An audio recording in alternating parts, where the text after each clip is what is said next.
to all. Today we will revise Chapter 2, Biological Classification. What is the definition of biological classification? Biological classification is the scientific procedure of arranging organisms into groups and subgroups on the basis of their similarities and dissimilarities and placing the group in hierarchy of categories. उनकी similarity और dissimilarity के behalf पर उनको अलग अलग groups में transfer करना है. अब आता है what is the need of classification. कि vast number of organism present in our environment, मतलब बहुत सारे ऑर्गेनिज्म हैं जो इन्वायरमेंट में है, हमारे सराउंडिंग इन्वायरमेंट में है, तो उनको आइडेंटिफाई करना इम्पॉसिबल है. उसके लिए एक सिस्टम डेवलप किया, बायोलॉजिकल क्लासिफिकेशन. अब इम्पोर्टेंस ऑफ बायोलॉजिकल क्लासिफिकेशन, क्या इम्पोर्टेंस है? It is not possible to study every organism, study of one or two organisms of a group gives sufficient information about the essential features of the group. क्योंकि देखो ये possible नहीं है कि हर organism की study की जाए, उनकी सिमिलरिटी और डिसिमिलरिटीज के बिहाफ पर ही हम उनको एक ग्रुप में ऐड कर सकते हैं. And second, it helps in identification of new organism. अगर हमने उनका प्रॉपर क्लासिफिकेशन किया है, प्रॉपर अरेंजिंग की हुई है, तो हम न्यू ऑर्गेनिज्म को आसानी से आइडेंटिफाई कर सकते हैं. And second one, classification help in knowing the relationship amongst the different group of organism.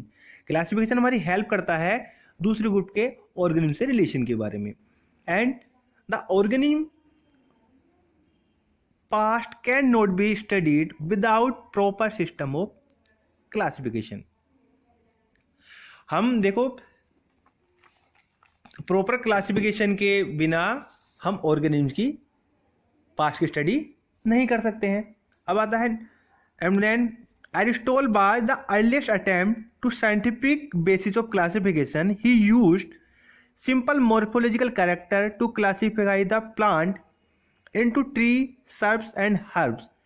He also divide the animal into two groups, those which had red blood and those that did not.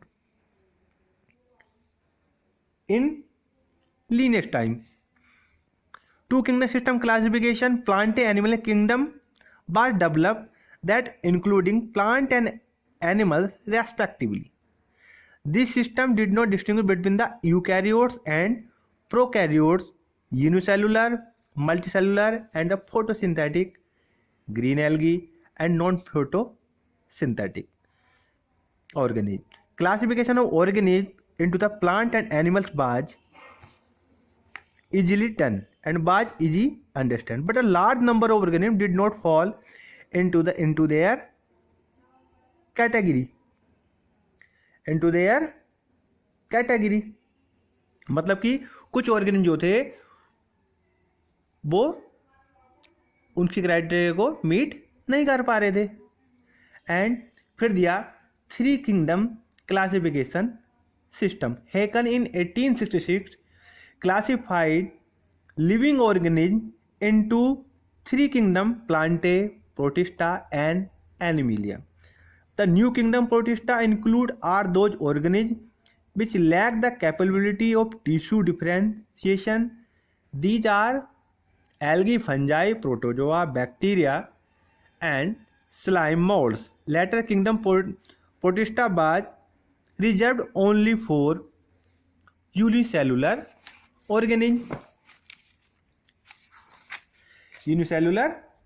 organisms. And then after that R.H. Whitaker proposed 5 kingdom classification.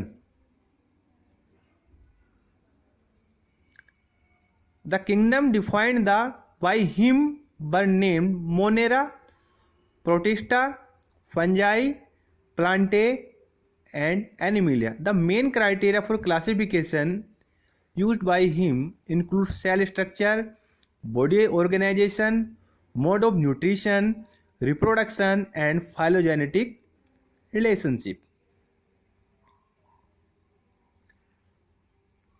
phylogenetic relationship.